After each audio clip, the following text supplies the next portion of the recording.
ED റെയ്ഡിനെതിരെ പ്രതിഷേധം തുടരാനാണ് CPMന്റെ തീരുമാനം.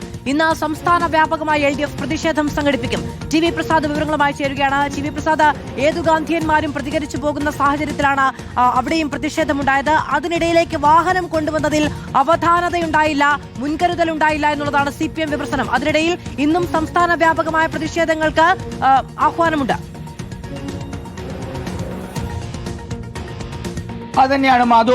CPIM സംസ്ഥാന വ്യാപകമായ രാഷ്ട്രീയ വിഷയമായി ഇതിനെ എടുക്കുന്നു എന്നുള്ളതാണ്. മുൻ മുഖ്യമന്ത്രി പിണറായി വിജയന്റെ മകൾക്ക് എതിരായ ആരോപണങ്ങൾ, അതിനെ തുടർന്നുള്ള ED റെയ്ഡ്, അത് പൂർണ്ണമായും പാർട്ടിക്കെതിരായ നീക്കമായിട്ടാണ് അതിനെ പാർട്ടി വിലയിരുത്തുന്നത് എന്നുള്ളതാണ്.